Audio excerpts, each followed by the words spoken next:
Hello friends, welcome to my channel. Today we are going to do the fourth part of financial planning. So that is about brokerage. So let's see what is brokerage.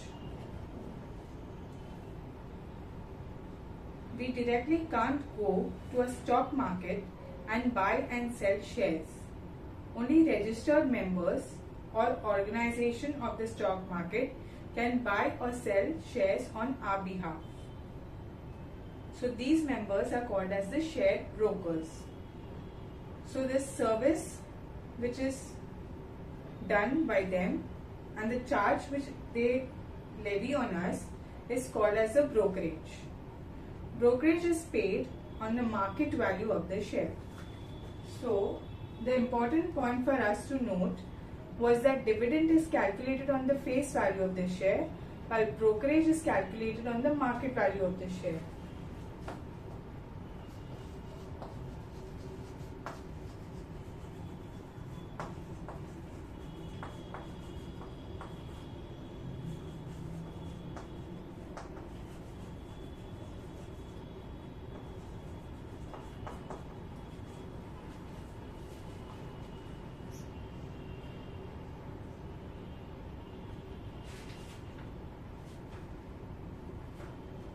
Next, every broker is registered and governed by the SEBI.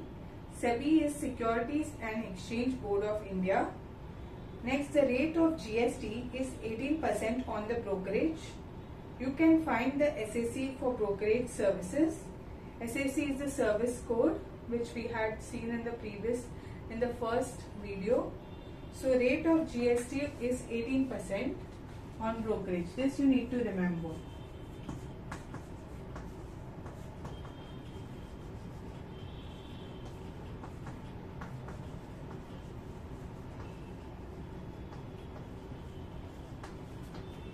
Okay.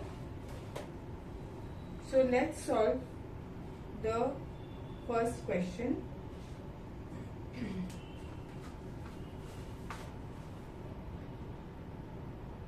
Suppose if the face value of the share is 100 and market value is 150, let the rate of brokerage be 0.5%. What amount should one pay for purchasing 100 shares? What amount should one receive after selling 100 shares? Here the rate of brokerage is given to us. It is 0.5%. So you need not put any value of your own. In general it is 18%. But in questions whatever is given, we will be using that percentage. So buying one share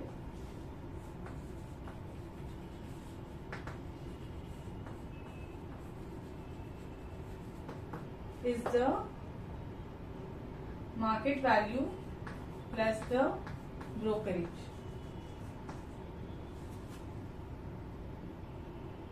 Buying price of buying one share is market value plus the brokerage.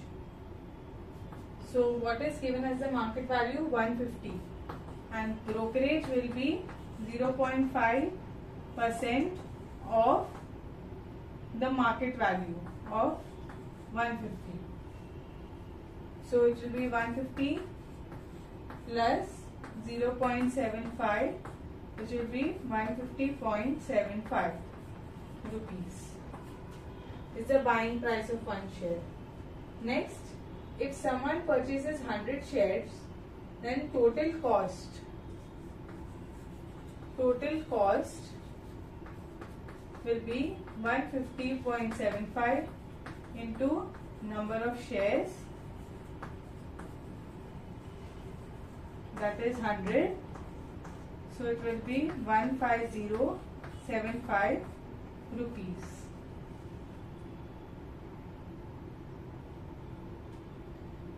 Next, at the time of selling the shares, price of selling one share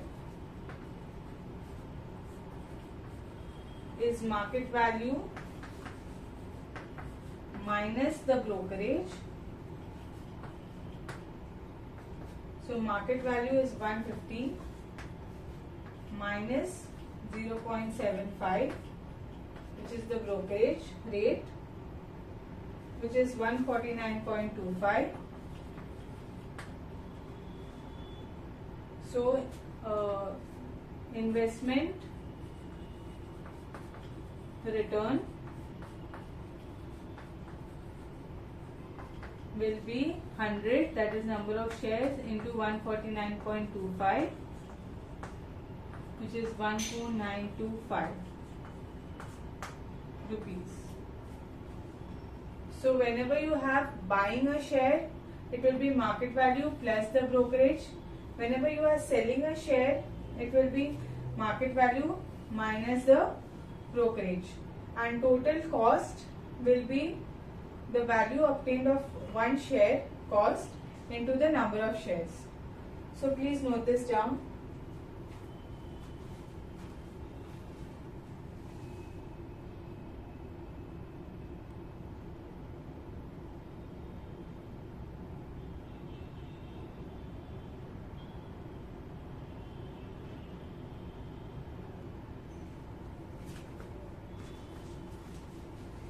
Now, the next question is, Bashir Khan purchased 100 shares of market value rupees 40, brokerage paid at the rate of 0.5% and rate of GST on brokerage is 18%.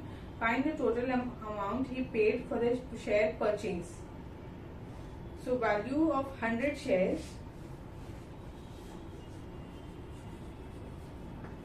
market value of 100 shares is 100 into 40, which is 4,000 rupees. Brokerage per share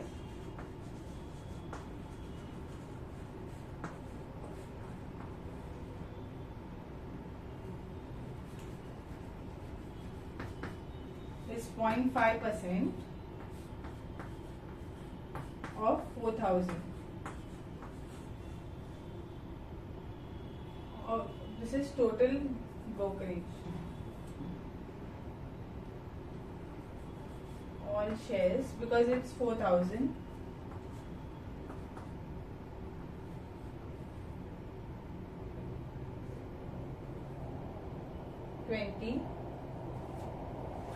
Next, cost of one share.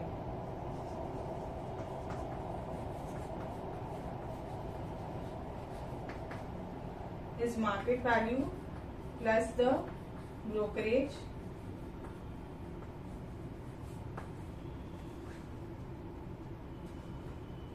so per share, that means divide this by 100. So per share brokerage is 0.2. So market value is 40 plus 0.2, which is 40.2 rupees is the cost of one share. Cost of 100 shares.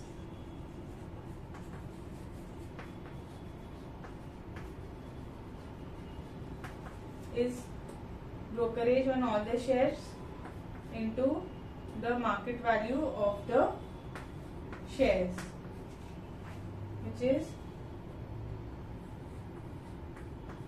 80,000 rupees. Sorry, into the number of shares.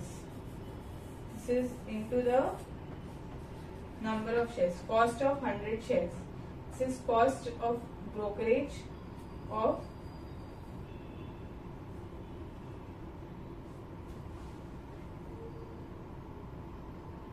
cost of 100 shares is cost of one share into 100, should be 4020. Cost of 100 shares is the cost of one share into the number of shares. This is along with the brokerage, so this will be the total amount. Next, brokerage on 100 shares. Brokerage on 100 shares we found it is 20 rupees. Brokerage on all the shares, that is 100 shares, is 20 rupees. GST is given as 18% of brokerage, 3.6 rupees. This is the GST. So total amount paid. Total paid is total value of shares, MV total plus brokerage total plus the GST total.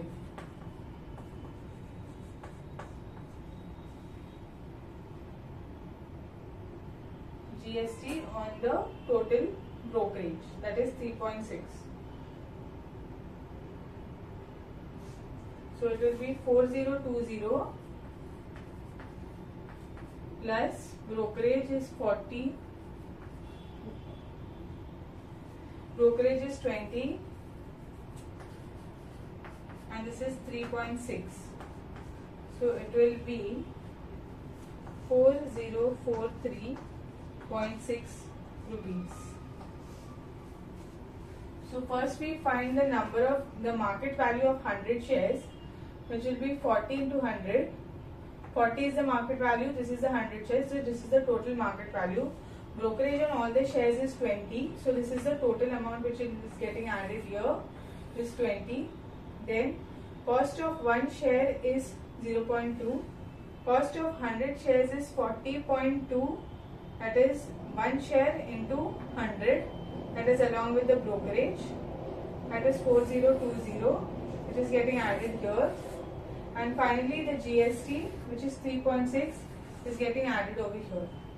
So these are the values which we require. Please note this down.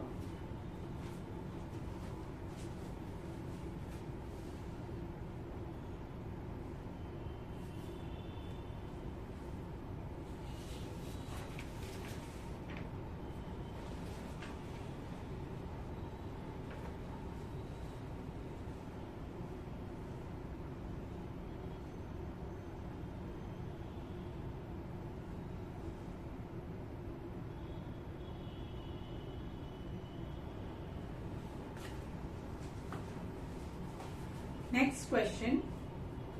Nalini Tai invested rupees 6024 in the shares of face value rupees 100 when the market value was 60.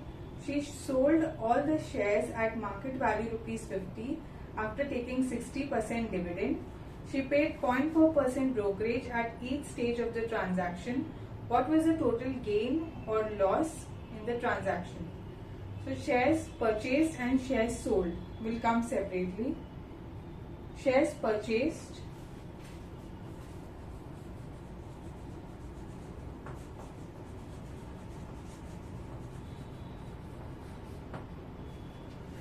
face value is given as 10 and market value is given as 60. So brokerage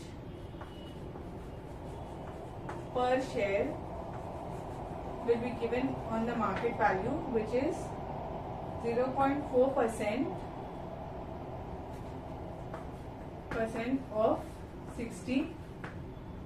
When you calculate this, you will get 0.24.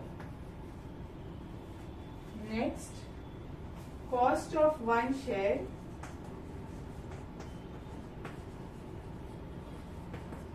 Once you find the brokerage per share, you need to find the cost of one share. At the time of buying, it will be market value plus the brokerage. So market value is 60 plus 0.24 is 60.24. Next, the number of shares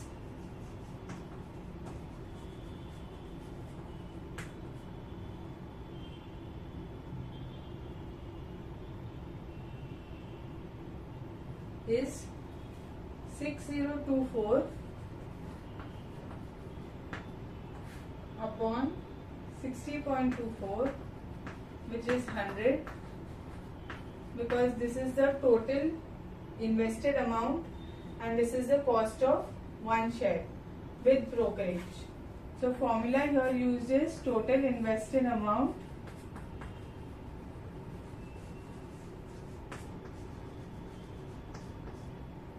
upon cost of one share, cost per share with the brokerage.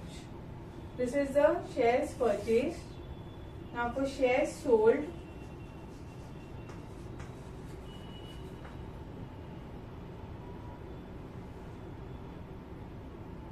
she sold them when the market value was 50. So brokerage per share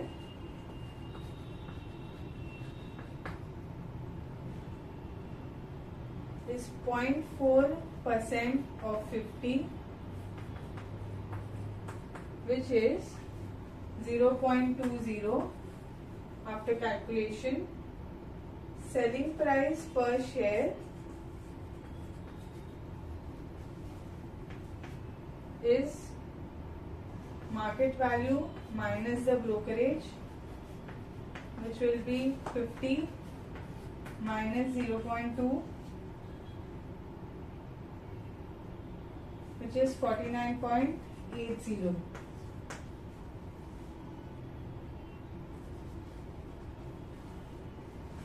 So selling price of 100 shares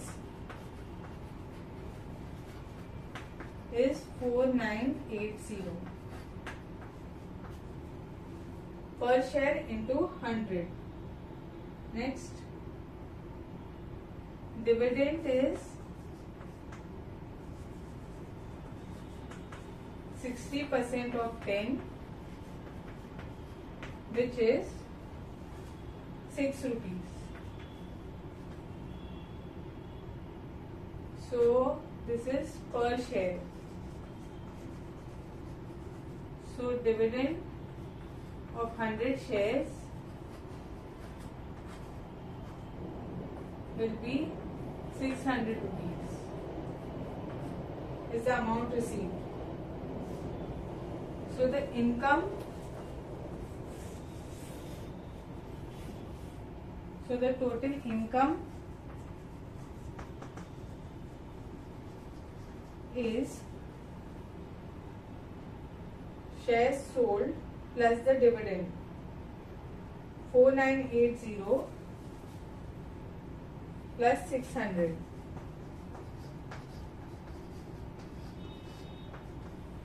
which comes up to 5580 rupees, and sum invested is 6024.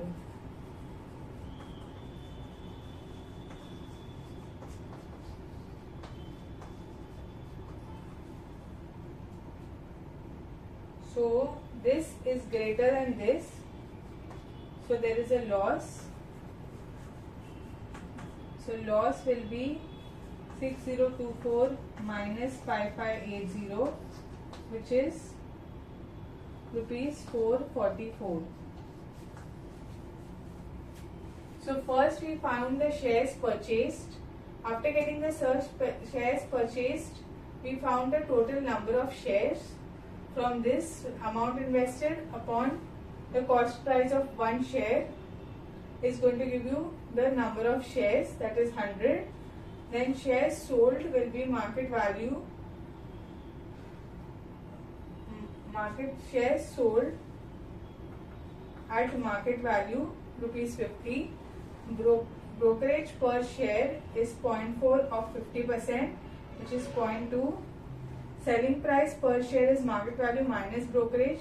Your cost price was market value plus the brokerage. This is at the time of purchase, and at the time of selling, it is selling price is market value minus the brokerage. These two formulas are important. Dividend is taken on face value, and brokerage is taken on the market value always. Okay, so please note this down.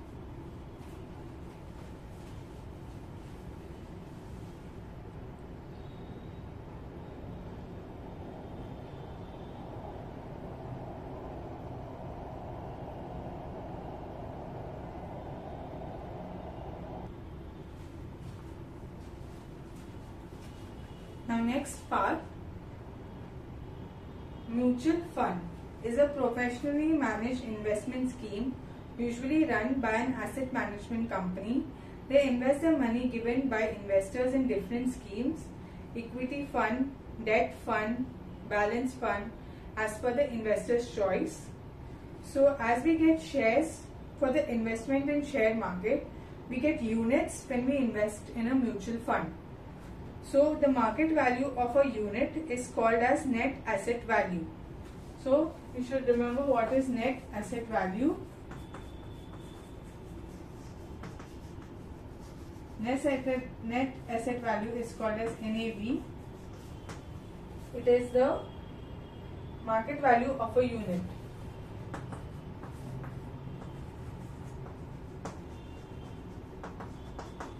Net asset value is the market value of a unit. Next, NAV of one unit into number of units is the total fund value.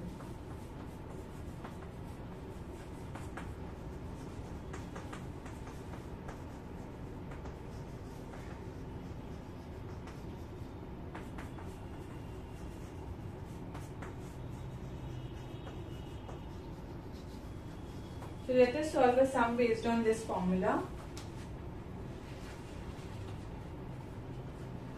If the total value of the mutual fund scheme is 200 crores and 8 crore units are issued, then find the NAV of one unit. So NAV of one unit is total fund upon the number of units. So NAV when given by total fund upon number of units. So the total fund is given as 200 crore and this is given as 8 crore.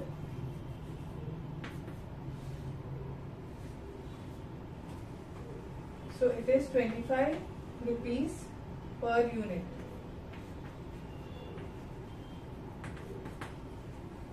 Next question, if NAV of one unit is rupees 25, then how many units will be allotted for the investment of rupees 10,000? Now you have to rearrange the formula. Number of units is total fund upon NAV.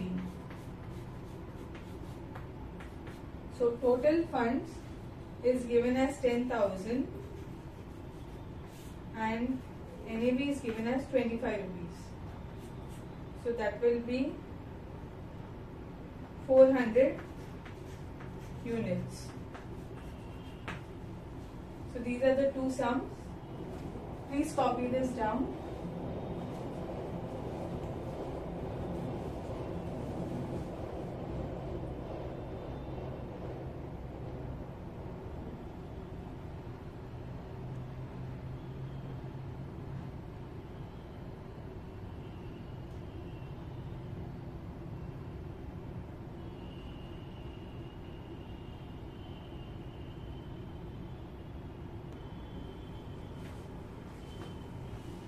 Okay friends, now we have come to the end of financial planning.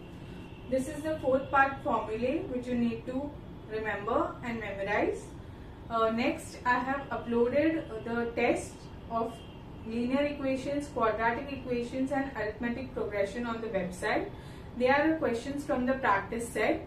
So you can practice those questions first by yourself and then see the answers. Try to be as neat as possible when you solve the questions. If I have made some mistakes, you may mention it in the comment section.